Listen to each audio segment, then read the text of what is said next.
and then introduce our great speakers tonight. Your Grace. Thank you. In the name of the Father, and of the Son, and of the Holy Spirit. Amen. O Heavenly King, Comforter, the Spirit of truth, who are present everywhere and fillest all things, treasury of good things and giver of life, come and dwell in us and cleanse us from every stain and save our souls, O gracious one. Amen. Thank you, Your Grace. Thank you very much. Let me just set a little bit of background for this evening's conversation. Ecumenical Patriarch Bartholomew appointed a special commission of theologians in 2017, and the commission, with the input from the different perspectives in different provinces, of the Ecumenical Patriarchate, drafted a document for submission to and approved by the Synod, which was granted by the Synod in late 2019. The document that we're going to begin discussing tonight, For the Life of the World Towards a Social Ethos of the Orthodox Church, is now being made available in over a dozen languages.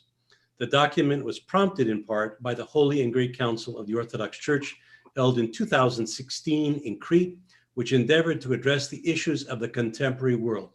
His All Holiness Ecumenical Patriarch Bartholomew understood the continued need in the spirit of the Council to further the effort. Let me introduce to you tonight our two very special guests. I have to be upfront and tell you they're also friends of mine. Joining us is Bishop Maxim of Los Angeles and Western America. He earned his doctorate from the University of Athens in the field of dogmatics and patristics in 1999. His research interests include the Holy Fathers, the saints, church councils, and iconography.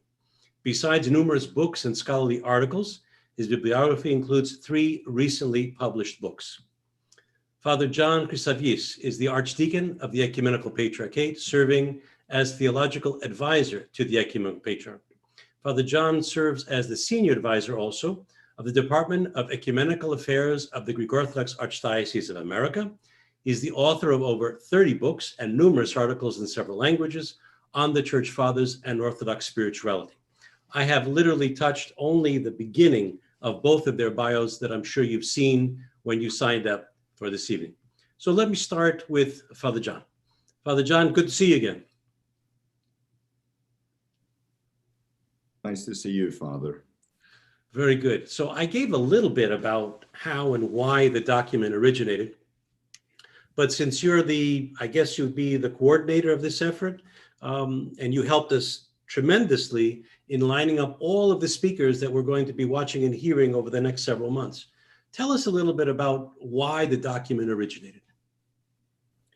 Father Chris, first of all, thank you for honoring both the commission and also the work that was done, the process over a period of 3 years or so between hierarchs all over the world, the Synod at the Ecumenical Patriarchate, consultants, theologians, scholars, men, women, and the commission members themselves.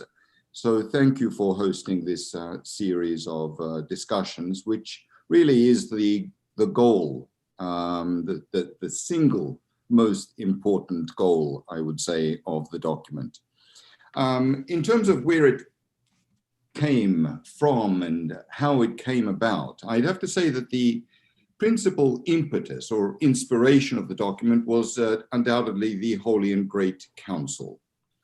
Whether churches were present or absent in Crete, what became immediately obvious at the council was the need for a clearer understanding of the role of the responsibility of the Orthodox Church in the world. And of course, the council also demonstrated that conciliarity is something that is learned gradually, if not painfully. It's cultivated over time. It's much broader than just a few hierarchs meeting in a synod. It involves the whole church, clergy and laity, and we tend to forget that. But our churches have lost the sense of being and working together to present a united front, a united face in response to contemporary challenges. And the Patriarch understood the need to advance this effort towards this sense of conciliarity in a broader sense. So the direct result of all this was the appointment in early 2017 of a special commission of theologians, clergy and lay, men and women from all over the world, mandated to draft a formal document on the social doctrine of the Orthodox Church with two things in mind, in two sort of contexts: the mind and tradition of the Orthodox Church through the centuries, and the spirit and the practice of the ecumenical patriarchate today. And the idea was, as I've already hinted, that the document would serve as a foundation for reference and for conversation on vital issues and challenges facing the world today. In many ways, in a very real sense, this is an ecclesial text. It's a text of the church, not the private theological expression of one or more individuals or a group of like-minded theologians.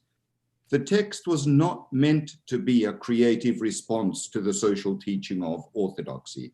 It was meant to be a constructive reflection of where the Orthodox Church is and should be headed toward on various social issues. For the most part, today, especially in the ecumenical patriarchate. In some cases, it was felt there was room to move forward on certain issues, given the existing consensus. And in other cases, the Commission held back, given controversies or suspicions or fears in world orthodoxy. The statement first appeared in Lent of this year after being blessed for publication by the Holy and Sacred Synod of the Ecumenical Patriarchate, and it's only gradually assuming visibility and circulation because we've not made any effort to promote it willfully, but instead to allow it to bear fruit naturally in the parishes and in the communities, very much in the way that you're doing through this series, Father Chris. And it won't be without controversy because it does address contemporary social issues in a sustained manner, which is something quite unusual for the Orthodox Church. Issues such as poverty and racism, human rights, reproductive technology, and climate change. Okay, let me go over for a minute to His Grace, and I think that part of this also is we want to make available to you, excuse me, the fact that this book is available through Holy Cross Press in Brookline, Massachusetts, and we'll put up a link to that, so you may want to buy it. You can see the text online at the goarch.org site, but if you're like me, you like to have a text in your hand. Bishop Maxim, Your Grace, wrestling with and responding to social issues, as Father John said, is not usually considered the principal purpose of the Orthodox Church, which deals with spiritual, mystical, liturgical matters. By contrast, as we know, Roman Catholic Protestants are historically known to sort of focus on and excel in some social issues. So how is such a document then consistent with our phronima, with the Orthodox mindset? Father Chris, thank you for this question. But first of all, let me thank you and express how honored I am to be invited to comment on this document for the life of the world toward the social ethos of the Orthodox Church. I think that its editors offer a service to the Church at this crucial stage of history by employing the theological hermeneutics, something very important to me, and a really creative effort in the interpretation of the doctrine in light of modern day challenges. As we know, the Orthodox Church has many times expressed its position on various social issues. However, and this should be emphasized, in our tradition, we will not find the official statements or documents of this kind.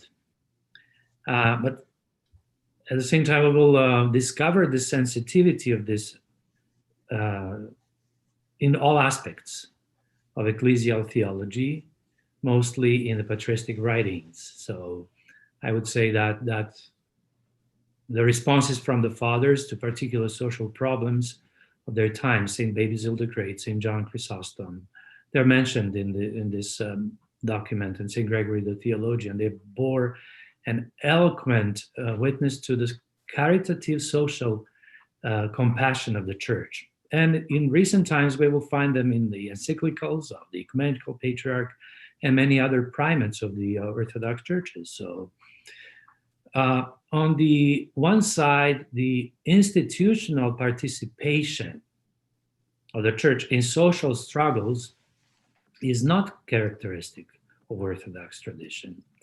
I said institutionally, certainly because in the awareness of evil in social structures, as we know it today, was not developed in Byzantium. On the other side, that doesn't mean that, the Byzantine tradition made the leap to a harmonious world without going through the cross of history, the history of salvation. And then we have to be reminded, or to admit at least, that very often the East undermined mission and involvement in history without bothering to draw its social and ethical implications, from its own tradition.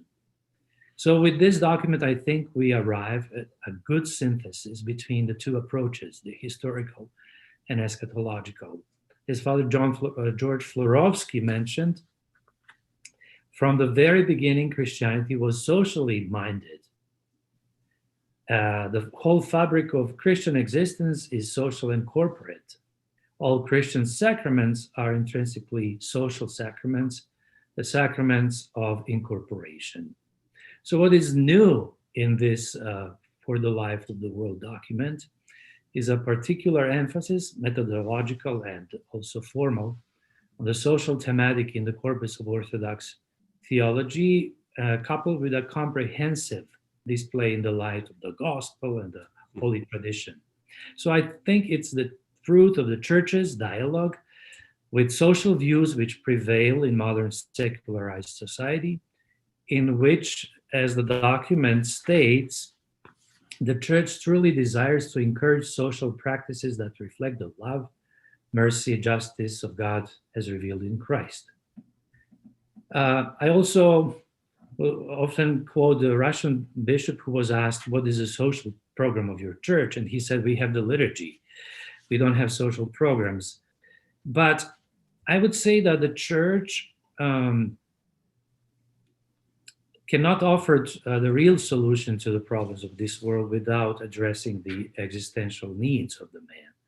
So responding to racism, what else? The social, what are the key terms of this document? Injustice, human rights, reproductive technology, bioethics, and others. The real issues of today, the people are facing. Right? But it doesn't mean that the document endorses all these achievements or its implications or methods. Mm-hmm. And the main characteristic of the document, I would say, is that it sets the question of social ethos within the context of speaking the truth in love, or in the right. And let me just say what else contributes to its Orthodox front, because that was a question. Sure. A few points. First, it is a continuation of the Holy and Great Council of Crete. Mainly, it's a message and encyclical, the documents that were adopted on a pan-Orthodox level already.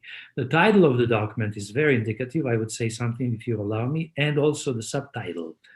If we start with the very title of this document, which is For the Life of the World, I think it conveys something very positive, a positive standpoint. It reveals the genuine intention of the document, right, attuned to the liturgical practice. The words are taken from the liturgy. The document throws a new flood of light on the misery of our disintegrated existence also in a thoroughly secularized world, through the eyes of the Orthodox liturgy, because history is the arena of not only of struggles for to liberate ourselves from corruption and death, but also from social evils. The subtitle, on the other hand, of the document, Toward the Social Ethos of the Orthodox Church, reveals something also very interesting. It doesn't say social teaching, as Roman Catholic Church, nor social concept, as was stated in the Russian Orthodox Church's document, which, by the way, is also a good document published at the beginning of this millennium. But this document indicates a perspective in a less authoritative way. So the preposition to word designates that we are on the road to such an ethos, which cannot be fully described or grasped. Somebody already mentioned that the For the Life of the World does not pronounce clear-cut responses. So the choosing or favoring the word ethos instead of ethics is vital, because one thing is ethos and one thing is ethics. Actually, the word ethics doesn't exist in the document, only in one footnote, while ethos is used at least 10 times.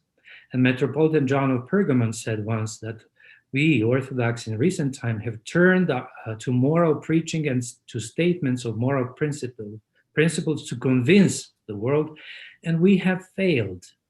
No one hears us. So this document sees the ethics as not as an independent field of theology or system of rules. In this way, it distances itself from the legacy of the academic theology of the last century.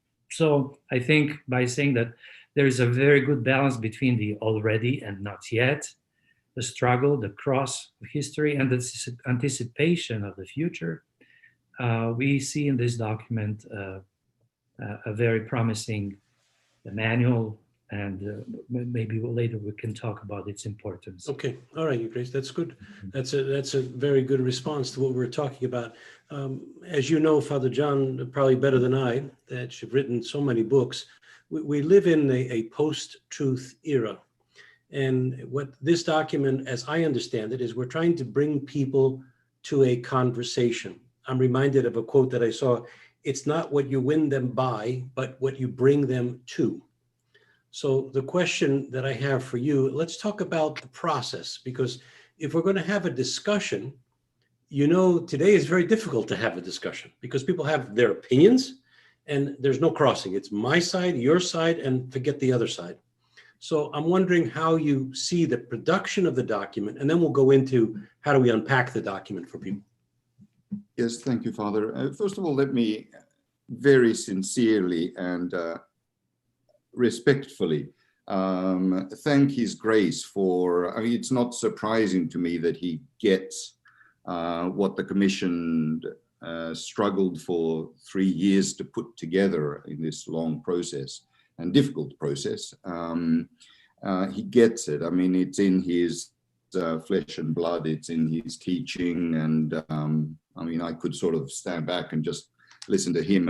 I was concerned that he wouldn't have the time to read the document so that we could open this series in time, and I'm very grateful to him in his busy schedule out in California for doing this. As for conversation, I'm sure we'll come back to this question. As I was making my coffee this evening, I was thinking of the word conversation because that's exactly what the document's about. And I was thinking that I love to sort of break words open like nuts and to get to the kernel, the very center, the essence of a word that could be coated and hardened over many decades and centuries. But conversation literally means leaning towards one another. That's what communion is about, because we're never going to effect perfect communion as human beings. Only one person was able to pull that one off. But we can lean closer to one another. We can begin to look at one another in our search for truth.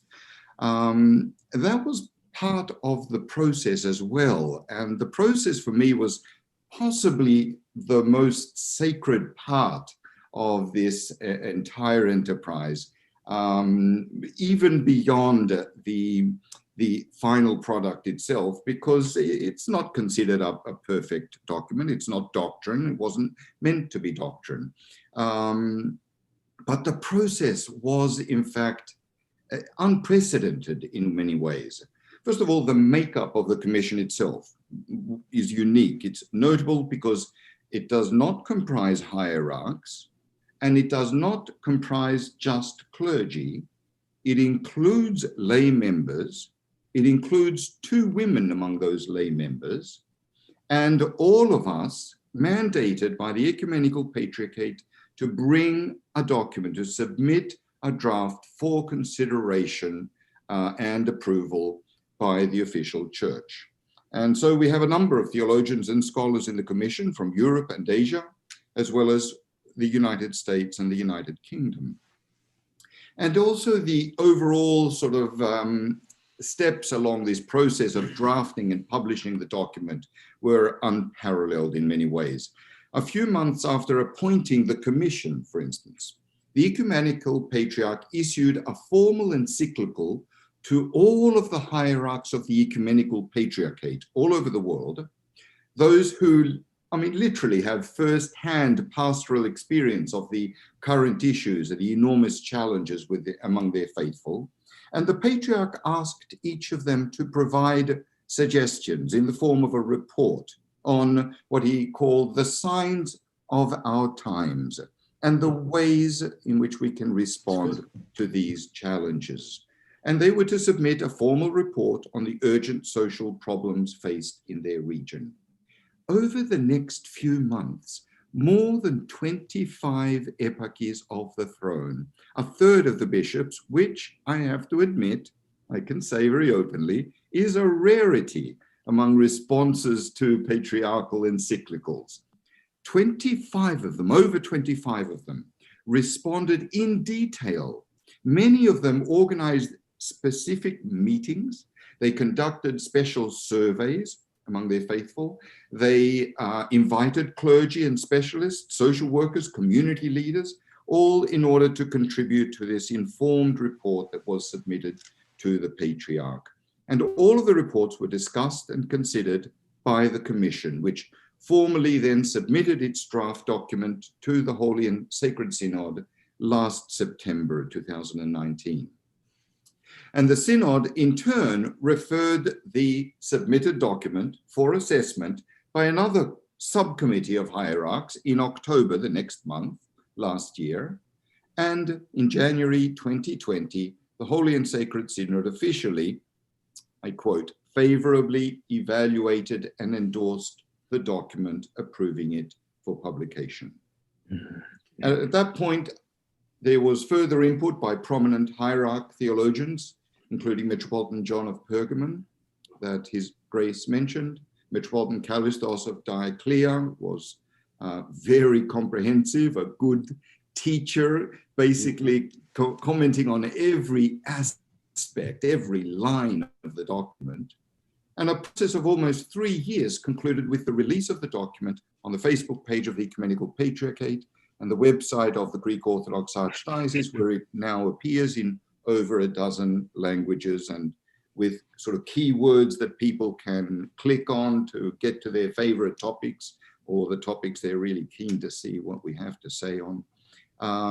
There's the preface there by the commission members. There's the official letter of the Patriarch and actually a letter by Archbishop Elpidiophoros as well. So it was an extraordinary, I would say exceptional process of give and take that we often forget is part of the role of the Church. Right. The role of the Church is not just in teaching and sanctifying, it's also in learning and growing and sharing together in communion. Thank you, Father. That's a very good synopsis of what transpired. And I can only imagine some people thinking, as a pastor for, about 40 years, I can hear people saying to me, but what does the Church teach about this? Tell me, black and white, what is it? And I keep trying to tell people, we don't live in black and white, we live in gray. And the Church guides and pushes and leans in, as you said, for a conversation. Those are really good points you made. Let me go back to His Grace for a minute. Your Grace, I can only imagine that, I know that you've taught at seminaries before. I know that there are parishes, monasteries underneath your blessing. Let's talk about how can the Church benefit from such a document? Well, it's a needful resource, and with its liturgically colored language, it's a blessing of our time.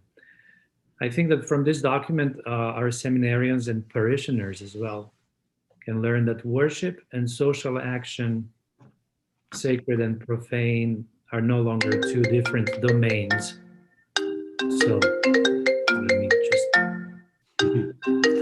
Beautiful. like this. So the two, expanding your reach. Can I continue? Yes, yes. Okay, so these two realms, the realms of sacred and profane, the social action and worship, are not two separate domains. They can also learn that the church and the world are not ontologically divided.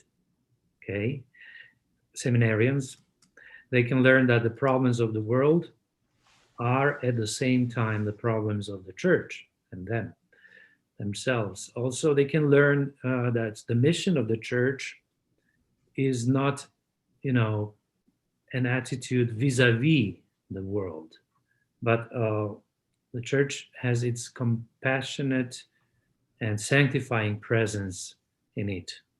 So it is in this context that the question of the ethos of the church could be also raised in a fruitful way. Mhm. So that it couldn't be simply an academic question, but a practical one. Another important aspect of this document is that it wasn't produced by the bishops, as Father John nicely described, but by laymen. And why I'm mentioning that, but it's because laity, the laymen, are indispensable not only for our Eucharistic celebration, but also for the teaching of the church. It is also with deep satisfaction that I read in this document the bishop's position on the equality of men and women, on sanctity of life from conception to natural death, on science, on our respect for Judaism, etc. While the church has its canons of life, new life, the rules, it also acts with empathy and care and practicality on the ambiguous edges. So whoever asked why the Orthodox Church doesn't address these issues can now see that it does. And I hope this document will be, easy to find. I think that this document doesn't forge the intolerable chains on people, but invites them to the freedom of the children of God, to the communion with God that will bring rebirth.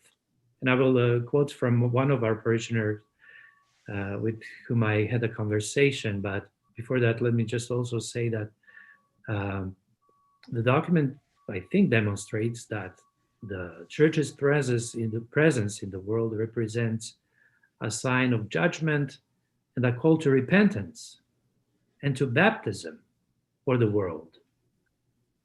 I think that in reading this document, everybody will see how beautifully it was written. Clear language, organized, compassionate, yet canonical. So the seminarians can learn from it how the social, political, economic, and other implications of the mystery of the church are. Let me mention what one of my parishioners said from San Clemente here in California. Let me read about her own words. Well, she said this: so often when reading things by Protestants, one sees their complete, almost arrogant clarity and sureness. They tend to know it all. Then, when reading things by our clergy, there's too much ambiguity, and any answers to the questions posed are lost in circumlocutions and avoidance of taking a stand or directly confronting uncomfortable life issues. This document transcends both extremes and actually provides teaching that is understandable and loving, and still is faithful to or consistent with core dogmas or teaching. So it explains our core beliefs for the modern world. And the same parishioner was thrilled by the entire document, except for the discussion of economics and redistribution of wealth. But that's something that I'm not going to comment on this. this point. So these are a few words. No, about- that's good. Those are very good. When I was at the school at the president of Hellenic College in Holy Cross, many times we would watch as the students would deliver their sermons. And I've seen this also in parishes that I visited. It's always about pointing down and saying, this is what you're doing wrong. This is what you're doing wrong. But they would forget that there's three fingers pointing back at the same person, which means that you're doing something wrong as well. So the object of, as I see it, and please both of you, you're more knowledgeable than I am, you can correct me. Our goal here, even with this document, which I think could become an adult catechesis for everyone throughout the world, frankly, if it's done in 12 languages, this could become an adult education class. But the key here is that the church its process is to lift people up. It's not to tell them what's wrong with them and what's wrong with the world. It's how do they live in the world. So Father John, I'm going to come to you a little bit here and ask you about language, about tone, about the approach of the document. How did the commission decide on what approach to take on these issues? That discussion was one that we had very early on, and it took a long time to ponder, because we realized that we've been given a mandate by His All Holiness in the name of the Church. And let me clarify here, when I said there were no hierarchs, there was a criticism actually that one person came out with the very day that the document was released online. We had a full-fledged criticism of the document. No surprise. I don't even know how there was time to read it, but one of the criticisms was that where are the bishops in this commission? Well, the truth is, the mandate came directly from the bishops. The bishops were involved with all of the issues that are touched on in the document, to the most minute details, including... And you said they were involved from the get-go. You said that, where the eparchies were giving their thoughts in. In the very final, after sort of post-approval even stage, where people like Metropolitan John, Metropolitan Callistos had a say. So there was a very strong hierarchical presence and overtone here. And when we were aware of this, that this was not our document, if I was to write a document like this as John Chryssavgis, it would be very different. If any other member of the commission were to write the document, it would be very different. But there was a struggle here to try and sort of remove ourselves to some degree. You can't do it completely, obviously, but to look at, as we were told by the Patriarch in his formal sort of letter of commission, and look at the tradition of the Church and look at the position of the Church today. But, in terms of the person that His Grace mentioned that looked at the document and commented, that's very moving for me to hear, because the reality is that in our time, the Church does frequently find itself ill-prepared to respond to many of the realities of our time, pluralism or globalism or individualism or secularism and so forth. We will either say we have no answers, and I'm certainly to blame for that in the past. I would always say that, people had these definite sort of opinions and teachings. Well, that was in the Western Church. In the Orthodox Church, we're more personal. We leave it to the spiritual father. And it's not like I would disagree with that now, but what if the spiritual father is not really qualified to discuss some of the issues that are more intricate, more sophisticated, more complex in our time than in the past? All too often, those who presume to speak for the Orthodox tradition believe that the Church can only preserve her integrity by turning blindly away from the present and uncritically toward the past, by seeking shelter in some petrified or romanticized vision of what Christianity, in their mind at least, was in earlier centuries. But Holy Tradition, as we know and as we so often proclaim, is not a static deposit inherited from the past. It requires more than just preservation or repetition. It's a living reality. It's a dynamic reality. It's an ever new, never unending pilgrimage toward the kingdom that is to come. So in regard to the topics addressed, the Commission knew that the language was also equally as important. And we sought to remain faithful to the historical teachings of the Church, even in bridging those teachings with the modern world, even in bringing those teachings into direct engagement with modern concerns. So we endeavored, for instance, to steer clear of simplistic language, pietistic language, legalistic pronouncements, to avoid, as I said earlier, expression of personal opinions. Some people were unhappy, wanted more to be said, but we knew that we were doing this out sort of beyond ourselves, leaning towards one another and the Church. There's no claim advanced in the document that I can't attest was arrived at through a scrupulous contemplation of the biblical and the patristic, the dogmatic and the liturgical, and even the pastoral and canonical sources of the tradition. It took time, it took work. And finally, sort of pushing forward the point that Father Chris was making, we were conscious of the constant struggle of all Christians to live faithful lives in a frequently unsettled, often uncharitable world. And so we sought to abstain altogether from language of judgment or language of condemnation. And we also strove at the same time to avoid empty abstraction, to offer something concrete in terms of proposals. That's how the Commission, I think, submitted and submits its service to the Church as a first step. That's what it is, a preliminary step toward a far more expansive theological dialogue or conversation as an aid to spiritual growth for Orthodox faithful. Okay, very good, Father. Thank you for that. Eleni, let's go and see if we have any questions, and then we'll come back. I have one more question that can pretty much finish out our evening in discussion with both Bishop Maxim and Father John. It's about 7:43, so we've got another approximately 20 minutes to go. Any questions you're seeing, Eleni? If not, I'll move on. Can you hear me, Well, Eleni? thankfulness for the document.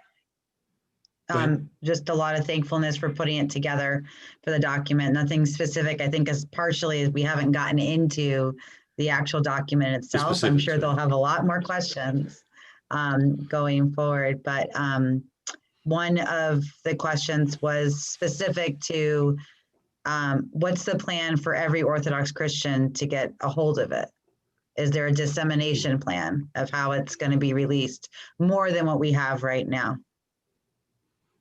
Father John, do you want to respond to that? I mean, we're doing it here with OCN, and that's with Father John's coordination. We're very grateful for that. This is just another opening, but Father John? It's part of the process. And as I said, I think at the beginning, this is not something that we're going out deliberately to promote, because again, it's not something that we want to convince people about. If it has any usefulness, if it has any benefit, then it should come organically, it should come sort of smoothly, naturally for the Church. But there are things happening. I mean, Father Chris took this notion immediately, spontaneously, and so positively, and set up an entire series. And yes, people will have a time to ask questions about the specific segments of the document itself.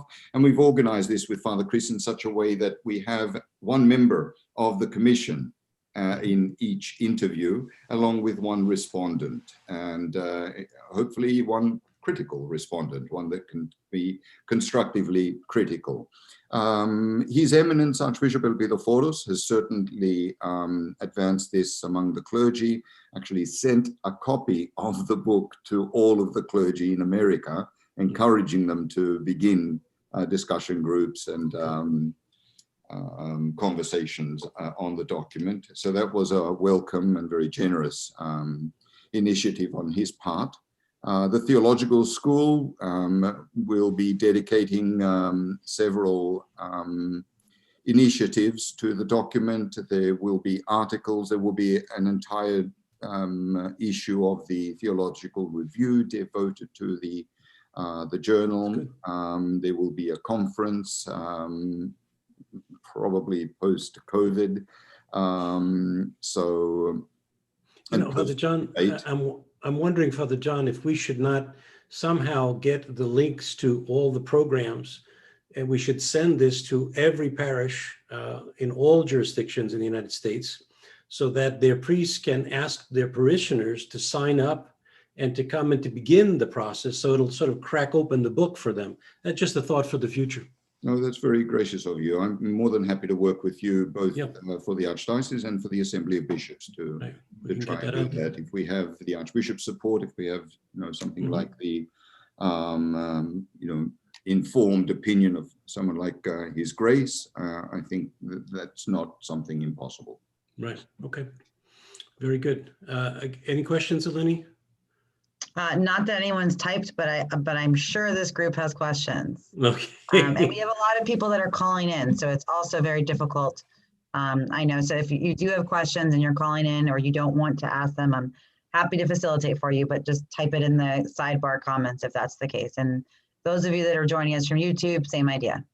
And again, the next, 7 weeks, I think we have 8 programs devoted to this that Father Chris has organized with Eleni. So the next 7 weeks deal with specific parts of the document, and people can sort of tune in and ask what questions they have, and perhaps even look in advance at the document to see. That would be the best. The best would be to read it prior to. Your Grace, let me come to you for a minute. How do you think the leaders of our church can benefit from this closer collaboration, which seems to be between scholars and scientists? I mean, we cannot live in a vacuum. The church is over here and science is over here. There has to be some kind of speaking to one another. So maybe you could address that for us. Well, if we want this beautiful vision offered in this document to become a reality, the first important thing is that it is grasped by the church leaders, be it a clergy, a priest, or a bishop. We have to, think, act, and decide not on the basis of what we want, but what the world needs from the church in order to have a future. And we are all concerned about its future. So indeed, the church exists in order to proclaim this salvation from all forms of division, whether natural or social kind. Mm-hmm. So I believe that this document will play an important role in the inter-Orthodox dialogue, theological dialogue, and also on all levels. One of the most impressive things about the document, for me at least, is it should be underlined, is the degree to which traditional misunderstandings and biases, prejudices are being eliminated. The examples given in the document are worth noting. For instance, ritual impurity of the woman, or suicide, etc., etc. Of course, the document along these lines doesn't give recipes, but it offers, as Father John mentioned, a perspective. It doesn't offer a world, a set of moral rules or a system, but a transfiguring ethos, which through the canonic presence of the church in this world can lead the society and the entire creation to a blessed goal. But if the church does not possess, I would say that the church as such does not possess the power to impose these things or to overcome all these divisions in history. And in the document, it is humbly acknowledged. Let's say, speaking about the topic of pregnancy, I find this very, very important sentence. quote, "The church cannot pretend to be competent to know the best way of proceeding in every instance, and must commend the matter to the prayerful deliberations of parents and their physicians. It can, however, offer counsel as well as prayers for the healing and salvation of all the lives involved." Okay? I think this acknowledgement is very important. Mhm. Okay. Indeed, the church believes that no human power whatsoever has such ability, yet by word and sacrament, by preaching, and not least by her institutions and structure, the church keeps proclaiming the transcendence of such divisions. For the life of the world, the document begins with the most precious notion of our Christian faith and tradition, which is a person. A person is very significant in contemporary notion, in the dialogue with contemporary science, since you asked me about that. Only with the help of the term of person can we have any dialogue with modern science, and through it demonstrate the dignity, uniqueness, and uniqueness of man. So I believe the document opens the way not to the dream of a gradual perfection of this world, but to an experience of compassion, of kenosis, and of the cross. And this is the only way in which it is possible for us to live the mystery of the Eucharist in the world until the victory of the resurrection at the end of the times. So, Okay, well, very good. As we know, the Orthodox theology will bring us through a dynamic process. It's not a static process of our salvation, and that takes time. But this is a good opening. We have opened now a new chapter in this book for the life of the world, and I hope and pray that you will continue to follow us. I was asked again, where can we purchase it?